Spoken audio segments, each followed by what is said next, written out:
سندھ حکومت نے traffic regulation and citation system یعنی ٹریکس یعنی فیس لیس ای چالان سسٹم مکمل طور پر نافذ کر دیا ہے۔ سندھ موٹر وہیکل آرڈیننس 1965 میں ترامیم کر کے ٹریفک قوانین کی خلاف ورزیوں کی ایک فہرست جاری کی گئی ہے، جس میں مالی جرمانوں اور ٹریفک خلاف ورزیوں کی صورت میں لائسنس کے ڈی میرٹ پوائنٹ بھی طے کر دیے گئے ہیں، یعنی مسلسل ٹریفک خلاف ورزیوں کی صورت میں ڈرائیونگ کرنے پر بھی پابندی لگائی جا سکے گی۔ ٹھیک اسی طرح کہ جیسے مغربی ممالک میں ٹریفک سسٹمز نافذ ہیں، کراچی میں بھی اس کا نفاذ ہونے جا رہا ہے۔ صوبائی حکومت سندھ نے ٹریفک جرمانوں کی عدم ادائیگی پر ٹریفک قوانین توڑنے والوں کے شناختی کارڈ بلاک کر دیے جانے کی تنبیہ کی ہے، لیکن کیا حکومت سندھ یا کوئی بھی صوبائی حکومت کسی کا شناختی کارڈ بلاک کر سکتی ہے؟ نادرا آرڈیننس سن 2000 کے سیکشن 18 کے مطابق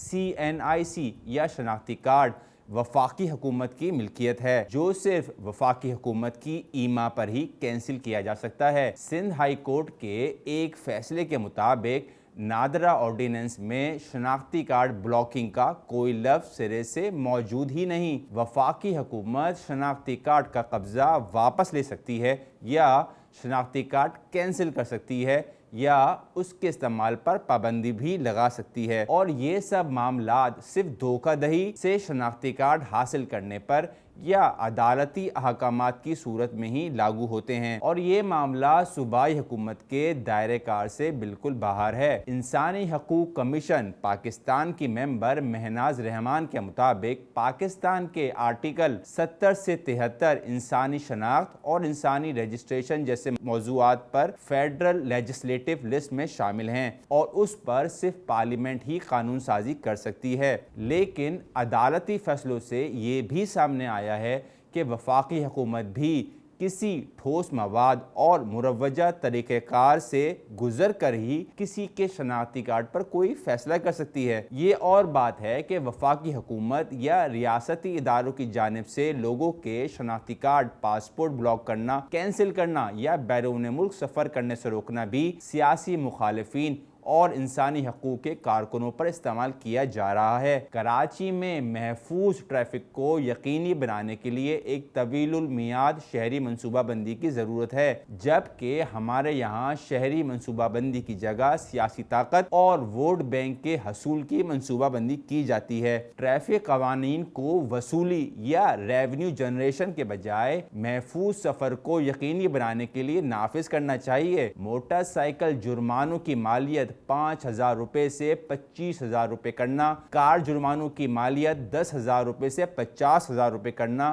جبکہ PSV وہیکل اور ہیوی وہیکل پر 10,000 روپے سے لے کر 1,00,000 روپے تک جرمانہ عائد کرنا حکومت کی نیت پر سوالیہ نشان ہے کہ آیا یہ محفوظ ٹریفک کی جانب ایک قدم ہے یا ایک اور ریونیو کا ذریعہ۔ نئے ٹریفک رولز کے تحت جرمانے کی 14 دنوں میں ادائیگی کی صورت میں 50% ڈسکاؤنٹ آفر کیا گیا ہے، جبکہ 21 دنوں تک عدم ادائیگی کی صورت میں چالان کی رقم ڈبل کر دی جائے گی۔ 3 مہینوں تک چالان کی عدم ادائیگی کی صورت میں ڈرائیونگ لائسنس کی معطلی، جبکہ 6 ماہ تک چالان کی عدم ادائیگی کی صورت میں شناختی کارڈ بلاک کرنے کی دھمکی دی گئی ہے۔ مزے کی بات یہ ہے کہ شناختی کارڈ بلاک کرنے کی دھمکی پیمنٹ پلان کی تفصیلات کے سیکشن میں دی گئی ہے، جس سے سندھ کی قیادت کی نیت صاف نظر آ جاتی ہے۔ یہ الگ بات کہ صوبائی حکومت کا شناختی کارڈ کے معاملات میں کوئی مجاز اتھارٹی نہیں ہے۔ ٹریفک کو محفوظ طریقے سے رواں دواں رکھنے کے لیے سڑکوں کو روشن رکھنا، سڑکوں کو ٹھیلوں، پتھاروں اور دیگر قبضوں سے پاک رکھنا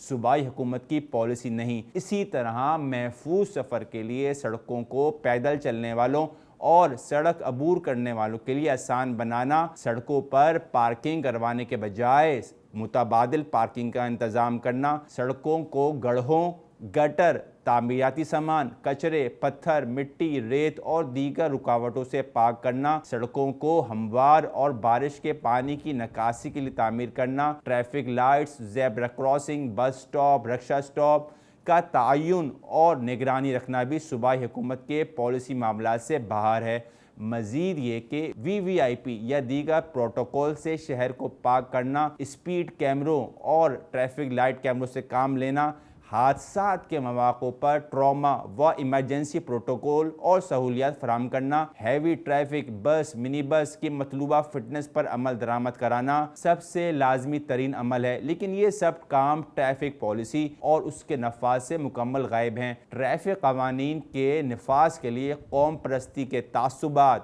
امتیازات، مفادات اور سیاسی بنیاد سے بالاتر ہو کر مسابقتی طور پر اعلیٰ تعلیمی یافتہ افراد کو پولیس میں بھرتی کرنا ایک ناگزیر عمل ہے، لیکن اس جانب بھی کوئی توجہ نہیں دی جا رہی ہے، بلکہ دیہی سندھ سے 5 سالہ ڈیپوٹیشن پر پولیس اہلکاروں کو شہری سندھ میں کھپایا جا رہا ہے، جس سے اعلیٰ تعلیم یافتہ مقامی نوجوانوں کا مقامی ملازمت کا آئینی حق بھی چھین لیا گیا ہے۔ کراچی میں ٹریفک کا جدید ترین ٹیکنالوجی سے ریکارڈ ہونا اپنے آپ میں کئی طرح کے سیکیورٹی رسک سے بھرا ہوا ہے۔ ملک میں سیاسی مخالفین کی ڈیجیٹل نگرانی کی باتیں سامنے آتی رہتی ہیں، اس کے ساتھ ساتھ براہ راست ٹریفک موومنٹ کی ریکارڈنگ سے ٹریفک ڈاٹا کی ہیکنگ اور اس کے سازشی استعمال سے بچنا بھی ایک بڑا چیلنج ہے۔